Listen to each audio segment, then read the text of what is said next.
My dear brothers and sisters, today Jesus presents himself the friend of the suffering humanity. Jesus responds to the suffering and asking us all to act the same, to be active to alleviate the suffering. He sacrificed himself for the sake of humanity. This spirit of sacrifice is what we learn today from the readings. St. Paul, in his address to the Corinthians, said, he did not spare himself in his dedication to the mission, even giving up his own rights so as not to be an obstacle to the growth of God's kingdom. He said he made himself poor for the poor and made himself everything to save the lost. It is a call that each and every one of us should have the spirit of dedication and mission, especially when we see the terrible situation our people are going through. As Christians, we ask ourselves, why? Why? Why are we suffering? Why are the people suffering? Why are they enduring this unwarranted situation? Did anybody deserve it?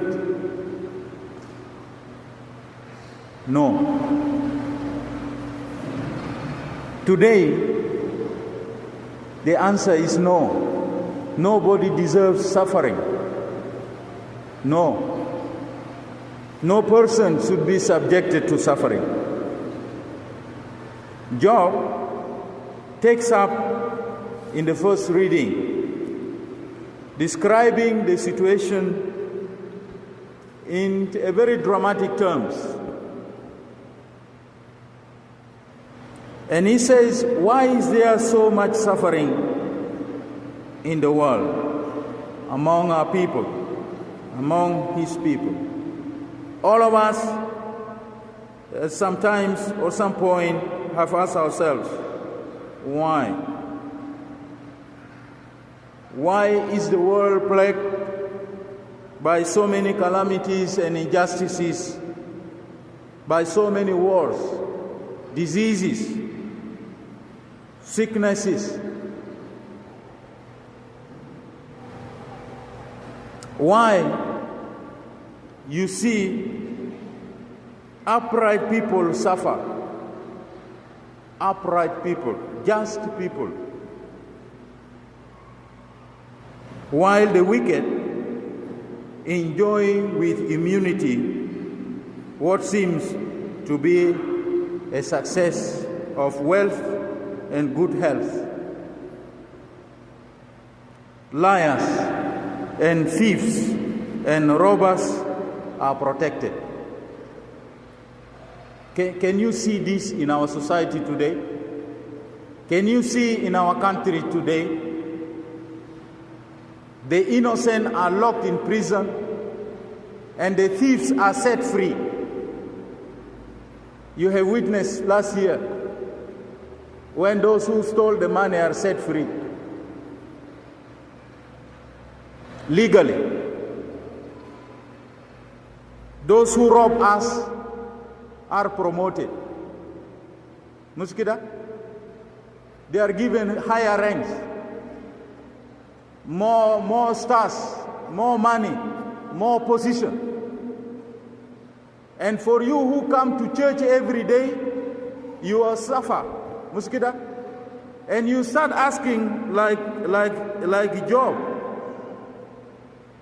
According to him, his life is worse than that of a slave. Because according to him, at least a slave can sleep at night. When the master goes to sleep, the slave also goes to sleep. He only suffers when the man is awake or the woman is awake, because he has to run up and down. Now, for Job, he is toasting at night. He doesn't even sleep. He said his condition is even worse than that of a slave. Are we not experiencing this in our country today? Some of you don't sleep at night. You almost try to pull down the clock so that morning comes and you got out of the bed because of the too much suffering. Upset by pain and sorrows. Job said he was restless, awaiting the dawn, minute after minute. And he said, there seems to be no hope of change. The situation seems to be getting from bad to worse, and so on. He seems to be patient, but it seems that there is no change.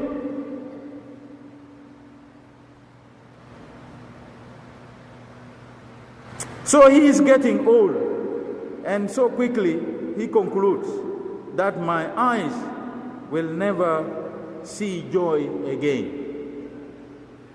My dear brothers and sisters, is this description not what is going on in us today? When shall we be happy? When shall our people be happy? So as we see the suffering situation, we ask these questions. And as we ask this question, we should be like Job. He placed his sorrows before God, asking him to explain the reasons for his afflictions. The afflictions before him and the afflictions of his people in his life. Sometimes we reason like that. God, what have we done to deserve this situation? And Jesus gives us a way forward. He takes it on and exhorts his disciples to engage. That as we find ourselves in this sorrowful situation, we must engage in bringing about the new change, the new world that is desired for all. How did Jesus do it?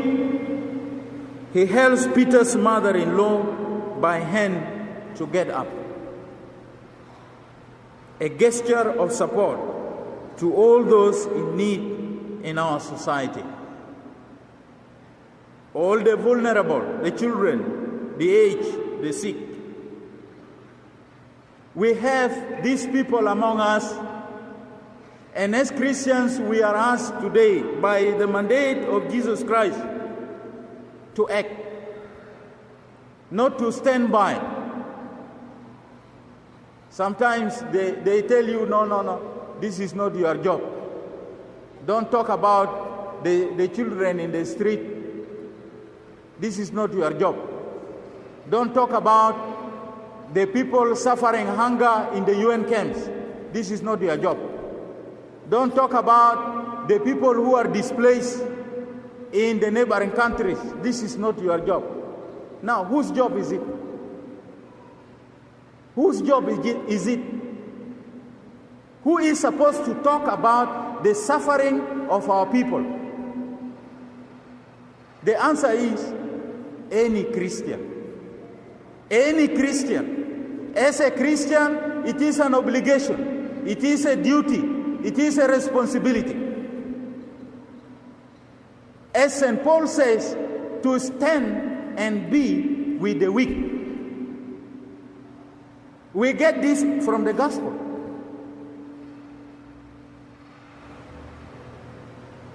Why are they saying, don't talk about it? Because it is they who are afflicting the suffering on these people, so that the world does not go after them. But because of my baptism, because of your baptism, there is no way. Unless you are not a Christian. If you are a Christian, you must act. And you must act by doing something about the situation we are in. The situation our people are in. It will be effective if you just put an hand, a simple hand, to the needy.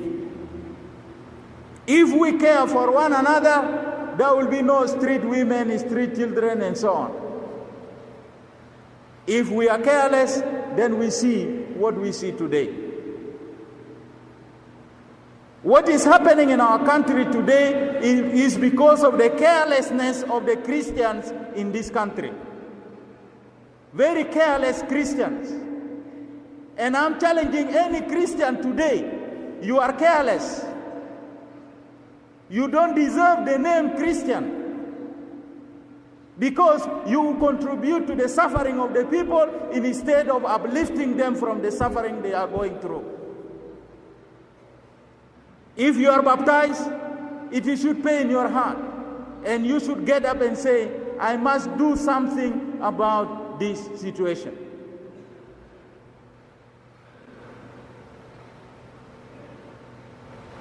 When they tell Jesus about the sick person, he went in to the suffering person to help. Is this our attitude? Are we ready to help? Are we ready to go towards the victims of sin, the victims of diseases, the victims of injustices, the victims of oppression? Jesus takes such a person by the hand, in the example of the mother-in-law of Peter, and raise her up. A Christian, in following the example of Jesus, chooses to be with those who are cast down and does all in his power to raise them up. And this is the new world meant for us today. I do everything in my power. You do everything in your power to uplift the suffering of those in need. God does not want us to live in misery. All that leads to misery must be rejected, because the devil is on the way of this miserable situation. We can only follow Jesus if we place all our abilities and efforts at the service of our brothers and sisters. We will have a new world without suffering. If all of us decide to serve one another, there will be no suffering. It is true.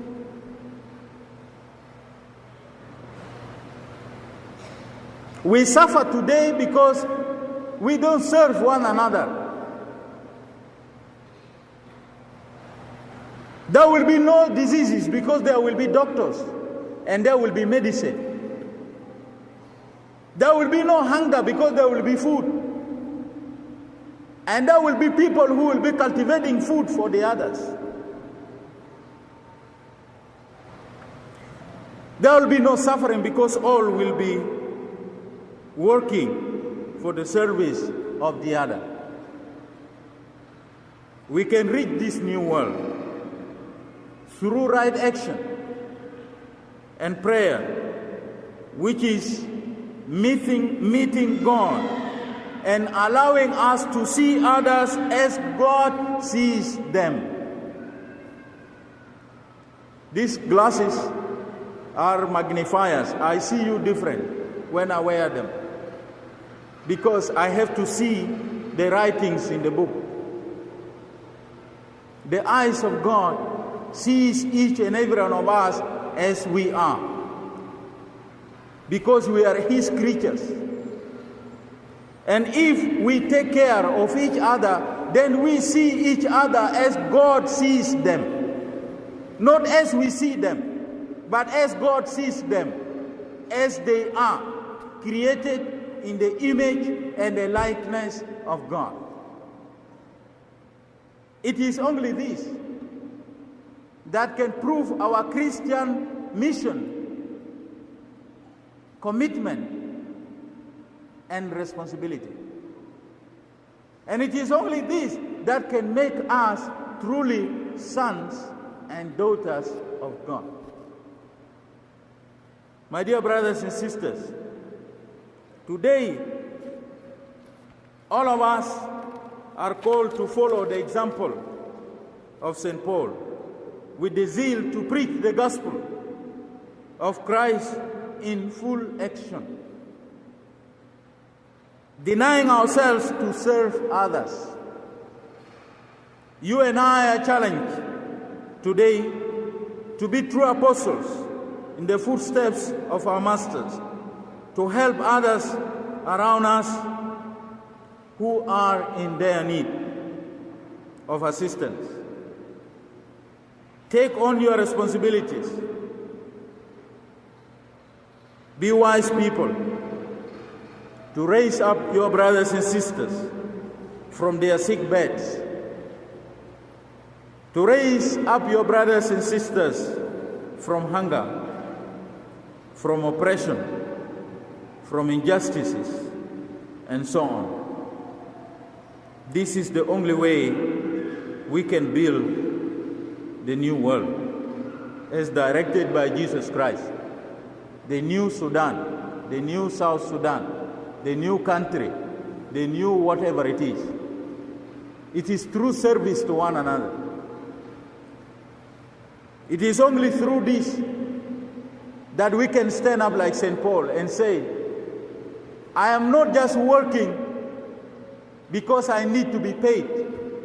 No. I am working because I want to help my brothers and sisters. If you are a teacher, you are going to the class not because of the pay. Just because you are a teacher and you are assigned to teach. The pay is a reward of your good job. If you are a businessman, you do a business because you want to serve your brothers and your sisters. And then the income you get is a reward of the good job you have done. If you are a policeman, a policewoman, executive officer, whatever it is, you are doing it because it is a mission, it is a responsibility, and therefore the pay you get is a reward for a good job.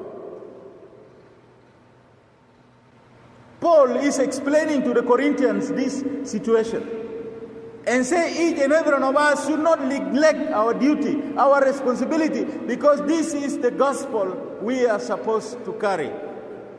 The care of one another. Unless this goes to our heads and to our hearts, it is difficult. When you become a policeman, you have the gun, khalas. You stop everybody, sit down, Juba mobile, Juba de. What kind of service is this? You are a soldier, okay, you go to people's house and you say, khalas, everybody down. Bring this, bring that, bring that. You are a traffic policeman, you stop bicycles, wheelbarrows, and so on. What is going on? You just wonder. So we are confusing our responsibilities.